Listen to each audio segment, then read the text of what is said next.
नमस्कार, मी ऋषिकेश जोगदंडे तुमच्या सर्वांचं पुनश्च एकदा द टाइम्स ऑफ पुसदच्या एका नवीन आणि विशेष अशा भागामध्ये तुमच्या सर्वांचं सहर्ष स्वागत करतो.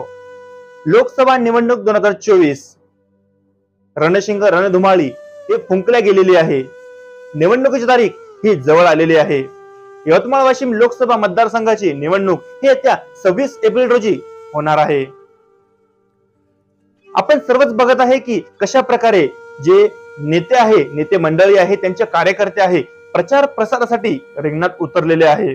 उतरायला सुद्धा पाहिजे, त्यांनी त्यांचा प्रसार प्रचार करायला सुद्धा पाहिजे. तशा प्रकारचे नियमावली स्वातंत्र्य हे संविधानामार्फत त्यांना मिळालेले आहे.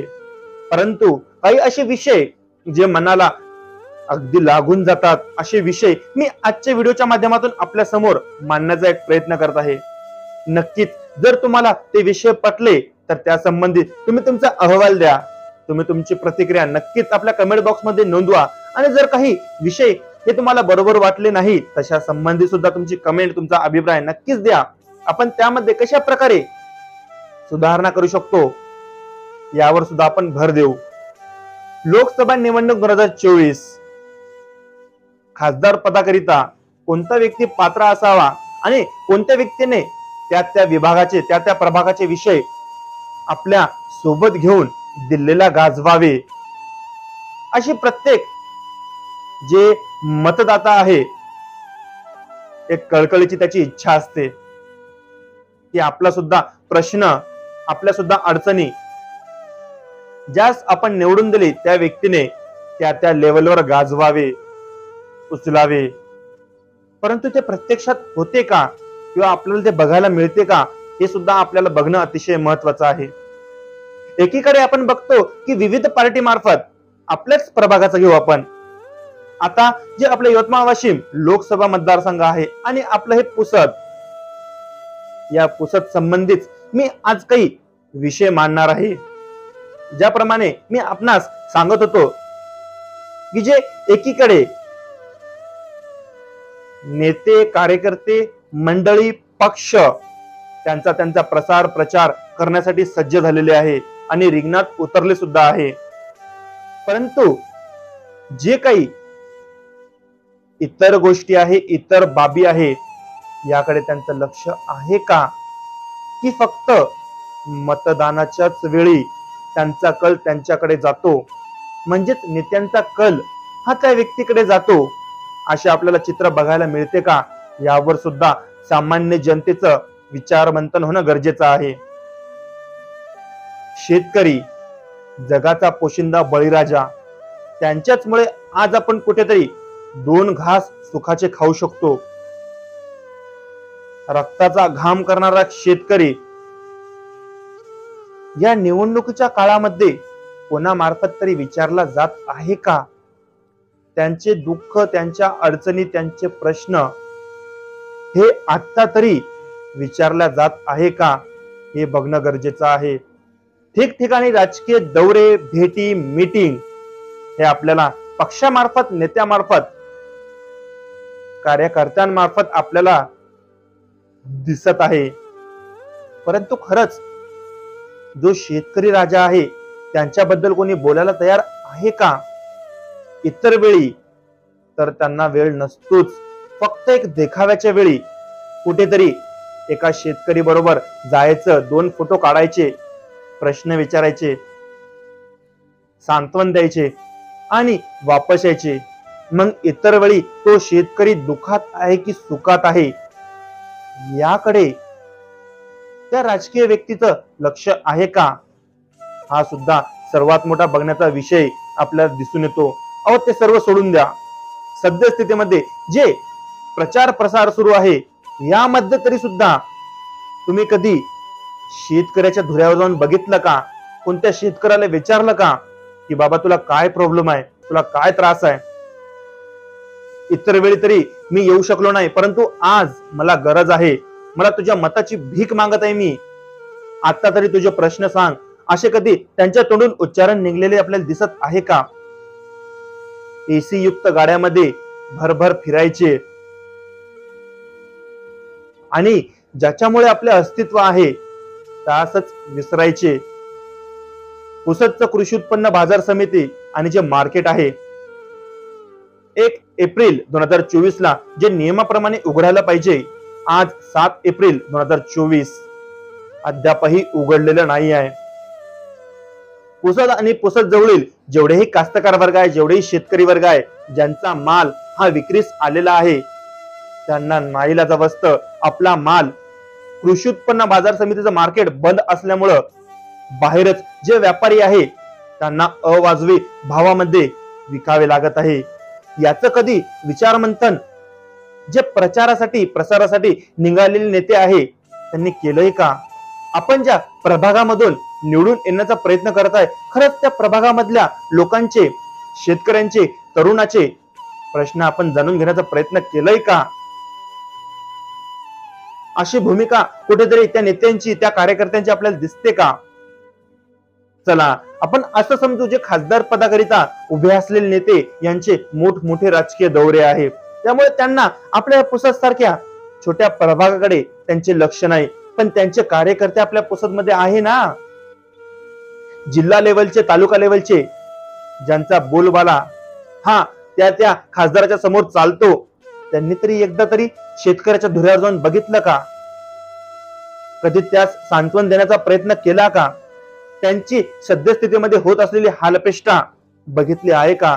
अहो शेतकरी राजा आज किती अडचणीत सापडला की तुम्हाला याच्यावरूनच समजून येईल की लगनसराईचे दिवस आलेले आहे.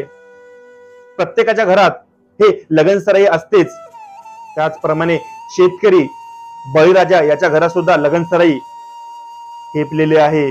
परंतु कुठेतरी जे मार्केट आहे ते बंद असल्यामुळे त्या शेतकरी, त्या बळीराजास आपले जे धान्य आहे, जे पिकवलेले पीक आहे, ते अवाजवी भावामध्ये बाहेर मार्केटमध्ये नाईलाजास्तव विकावे लागत आहे. एवढी नामुष्की पुसदच्या शेतकऱ्यावर आलेली आहे. याकडे कधी तुमच्या कार्यकर्त्यांनी, तुमच्या नेत्यांनी लक्ष दिलेलं आहे का? हा माझा खडेबोल सवाल खासदार पदाकरिता उभ्या राहिलेल्या सर्व नेत्यांकरिता. मी कोणत्याच खासदाराचं, खासदार पदावर उभे राहिलेल्या व्यक्तीचं समर्थन अथवा विरोध करत नाही, परंतु जे प्रश्न काळाची गरज आहे त्यावर विचारमंथन होणं, चर्चा होणं गरजेचं आहे. सद्यस्थितीमध्ये तरी 5 वर्ष तर तुम्ही झोपाच्या गोळ्या घेऊन झोपून जाता, त्यामुळे ते व्यक्ती त्या हालअपेष्टा, त्या समस्येवर तसेच टिकून राहतात. परंतु सद्यस्थितीमध्ये जे तुमचे राजकीय दौरे होत आहे, ते तुमचे राजकीय दौरे कधी या रस्त्याकडे वळले का? हा माझा प्रश्न त्या राजकीय नेत्याला. हा झाला शेतकऱ्याचा प्रश्न. आता युवक, जेवढं बोलाव तेवढं कमी युवकांबद्दल. रोजगार नाही, रोजगाराबद्दल कधी तुम्ही बोलले नाही. कधी तुम्ही पुसद लेवलच्या जे युवक आहेत त्यांना येऊन भेटले का? किती युवक सुशिक्षित बेरोजगार आहे हे तुम्ही बघितलं का? किती युवक MA PhD करून घरी बसलेले आहे, 4,000, 5,000, 6,000 या महिन्यावर ते काम करताय, हे कधी बघितलं का? त्यांच्या दुःख, त्यांच्या वेदना कधी जाणून घेतल्या का? एक जर कॅल्क्युलेशन काढलं तर जे आताचं शिक्षण आहे एवढं महागडं झालेलं आहे. एका वर्षाची फी 10,000, 15,000 हजार ही झालेली आहे. इतर खर्च वेगळा, ट्युशनचा खर्च वेगळा, स्पर्धा परीक्षेचा खर्च वेगळा, फॉर्म भरतो त्याचा खर्च वेगळा, ग्राउंडचा खर्च वेगळा, कपड्या लत्ताचा खर्च वेगळा. मी फक्त शिक्षणाचा बोलत आहे आणि हे इतर ज्या गोष्टी सांगितल्या त्या शिक्षणाचाच भाग आहे. या प्रश्नाकडे कधी उभे राहणाऱ्या व्यक्तीने आणि सत्तेत असणाऱ्या व्यक्तीने बोलले का? फक्त आश्वासन देऊन चालत ना साहेब. बाबासाहेब नाईक अभियांत्रिकी जे प्रेक्षागृह आहे तिथं तुम्ही घोषणा करता की आम्ही युवकांना, जे युवक सकाळी रनिंग करते त्यांना शूज, बूट, कपडे लत्ते उपलब्ध करून देऊ, परंतु अद्यापपर्यंत तुमच्या मार्फत ती सुखसुविधा त्या विद्यार्थ्यांपर्यंत पोहोचली का? तुम्ही त्याचा पाठपुरावा केलाय का? नुसतं आश्वासन देऊन चालत नाही साहेब, पूर्ण पण करावं लागते. तेव्हाच कुठेतरी समर्थन हे आपल्याला बघायला मिळते. आणि हे खरी ऍक्च्युअल सिच्युएशन आहे, परिस्थिती आहे. बरेच विद्यार्थी, बरेच स्पर्धा परीक्षेची तयारी करणारे युवक माझ्या या वक्तव्याशी सहमत असेल आणि मी हे कोणतं बिना रेकॉर्डचं बोलत नाही आहे, माझ्या जवळ 25 मिनिटाचा पुसदच्याच एका नेत्याचा व्हिडिओ आहे, त्यामध्ये तो धडाधड आश्वासन देतो. उलटून 1 ते 1.5 वर्ष झाले परंतु ते आश्वासन पूर्णत्वास आणखी आलेलेच नाही. आता यास काय म्हणावे? रोजगार झाला, युवकांचा विषय झाला, शेतकऱ्यांचा विषय झाला, आता महिला सबलीकरण. खरंच आपण बघतो की आपला जो एरिया आहे त्या एरियामध्ये ज्याप्रमाणे महिलांची प्रगती व्हायला पाहिजे, प्रगती म्हणल्यापेक्षा महिलांचा सुद्धा मोठा हातभार हा त्या त्या क्षेत्रामध्ये आपल्याला दिसून येतो. कोणतंही क्षेत्र असो, महिला हा पुरुषाच्या खांद्याला खांदा उभे राहून लढताना आपल्याला दिसत आहे. परंतु ऍक्च्युअल सिच्युएशन म्हणजे रोजगार, ते आपल्याला दिसतो का? आणि याबाबत, या विषयाबाबत जेही व्यक्ती सद्यस्थितीत खासदार पदाकरिता उभे आहे, प्रचार प्रसाराकरिता स्वतःला झोकून देत आहे, नेहमी एसी मध्ये बसणारे ते नेते आता रखरखत्या उन्हात बिना चपलीचे फिरत आहे. काय तर मला निवडून द्या, मी तुमचे प्रश्न मार्गी लावतो आणि आहे नाही तो सुद्धा हक्काचं मिळायला पाहिजे, ते सुद्धा कुठेतरी अशाच नेत्यांमार्फत हिरावून घेतलेले आपल्याला दिसते. जर काही माझं चुकत असेल तर नक्कीच तुम्ही त्यावर आपले विचार मंथन करणे गरजेचे आहे. परंतु हा जो विषय आहे आपल्या समोर येणं गरजेचं आहे की नेमकं प्रचार प्रसार सभेसाठी करोडो रुपये खर्च करणाऱ्या नेत्यांना अद्यापपर्यंत युवक नाही दिसले, युवती नाही दिसली, शेतकरी राजा नाही दिसला, त्याच्या हालअपेष्टा, त्याचे कष्ट, किती उत्पन्न मिळते त्याला, 6 महिने काबाड कष्ट करून ढोरासारखं काम करून त्यास हवा तो मोबदला मिळतो का? जर मार्केटची परिस्थिती पाहायला गेलं तर 10 रुपये 20 रुपये किलो टमाटे मिळते आणि कधी कधी तर 2 रुपये 3 रुपये किलोनं टमाटे आणि इतर भाजीपाला आपल्याला बघायला मिळतो. आणि तशीच परिस्थिती ही धान्याची आहे, तृणधान्याची, कडधान्याची सुद्धा आहे. त्या शेतकऱ्याने काय करावं, त्या युवकाने काय करावं? फक्त तुमच्या मागे हातात झेंडा घेऊन मिरवायचा का? हा प्रश्न सुद्धा त्या त्या व्यक्तीने, संबंधित व्यक्तीने समजून घेणे अतिशय गरजेचे आहे. नेमकं आपलं भल्याचं कोण आणि फक्त आश्वासन देणारा व्यक्ती कोण हे समजून घेणं गरजेचं आहे. मत तुम्ही कोणालाही द्या, मतदाता म्हणून तुम्हाला तो हक्क आहे, तुमचं वैचारिक स्वातंत्र्य आहे, कोणालाही मत द्या, त्याशी माझं दुमत नाही. परंतु आपले विषय कोण समोर मांडतो, त्याबद्दल विचारमंथन कोण करतो, फक्त समोर मांडून चालत नाही, त्यावर अंमलबजावणी कोण करतो हे सुद्धा समजणं, हे सुद्धा दिसणं गरजेचं आहे. जे विभाग, जे विकास आपल्या प्रभागाचा व्हायला पाहिजे होता, आपल्या पुसदचा व्हायला पाहिजे होता, अद्यापपर्यंत का झाला नाही याचे सुद्धा कारण समजून घेणे गरजेचे आहे. 2 मुख्यमंत्र्यांचं गाव, सर्वात जास्त मुख्यमंत्रीपद राहिलेले जननायक, हरित क्रांतीचे प्रणेते, महानायक वसंतरावजी नाईक साहेब यांचं आपले पुसद. आणि परिस्थिती बघितली अति बत्तर. का बरं अशी सिच्युएशन आपल्या भागावर, आपल्या विभागावर आली असेल? आणखी एक महत्वाचा प्रश्न, जे 42 गाव माळ पठारावरचे आपले आहेत, कधी आपल्या पुसदच्या नेत्यांना, कधी खासदार पदावर उभ्या राहणाऱ्या नेत्यांना बुद्धी आली का की आपण त्या विभागाकडे, त्या प्रभागाकडे जाऊन बघितलं पाहिजे? अहो कित्येक मेले त्या विषयाला धरून संघर्ष करून, परंतु अद्यापपर्यंत तो प्रश्न मार्गी लागलेला नाही. जलक्रांतीचे प्रणेते सुधाकररावजी नाईक साहेब यांच्यानंतर कोणी तो प्रश्न हातात घेतला आणि हाताळला हे आपल्याला दिसते का?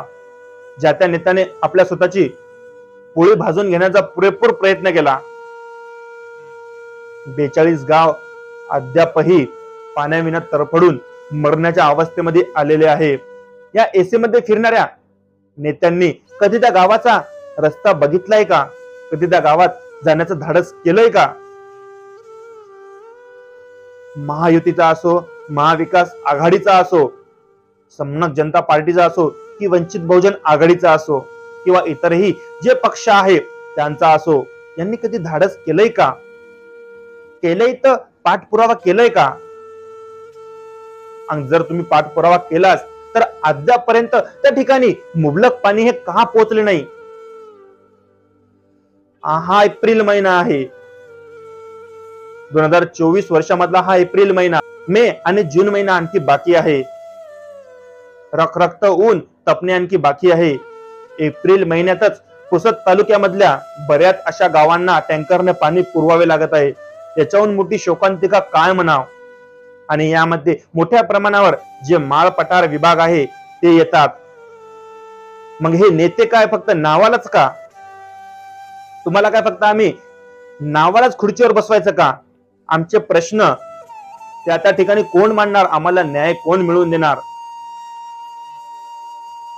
आता हे बरेच जण म्हणतील की जे पूर्वीचे नेते होते त्यांनी आमच्या प्रभागाचा विकास केला नाही. नवीन जेव्हा चेहरा येईल तो विकास करेल. अहो, नवीन चेहरा सुद्धा कधी काळी सत्तेत होता ना, त्यावर तुम्ही कधी विचार मंथन केलं का? सकाळी एकमेकांना भांडायचं, नेते मंडळीची गत. सकाळी एकमेकांना भांडायचं आणि संध्याकाळी एकाच ताटात जेवायचं, हे राजकारण. आणि भांडणार कोण? कार्यकर्ते, सामान्य व्यक्ती, तेही कट्टर दुश्मनी. ही परिस्थिती आपल्याला दिसून येते आणि ही बाब समजून घेणं गरजेचं आहे. या विषयाबाबत तुम्हाला काय वाटते? आणखी कोणता विषय मी यात घ्यायला पाहिजे होता? कोणता विषय माझा राहिला? याबाबत तुम्हीच सांगा, तुम्हीच विमर्श द्या. आणि यानंतर सुद्धा तुम्ही जे विषय मांडणार त्या विषयावर मी विचार मंथनाद्वारे माझे विचार आपल्यापर्यंत प्रगट करणार. अशाच प्रकारच्या बातम्यांकरिता तुम्ही द टाइम्स ऑफ पुसदच्या आपल्या युट्यूब चॅनलला, फेसबुक पेजला आणि इंस्टाग्राम अकाउंटला नक्कीच फॉलो करा, शेअर करा, सबस्क्राईब करा आणि बघत राहा द टाइम्स ऑफ पुसद. धन्यवाद.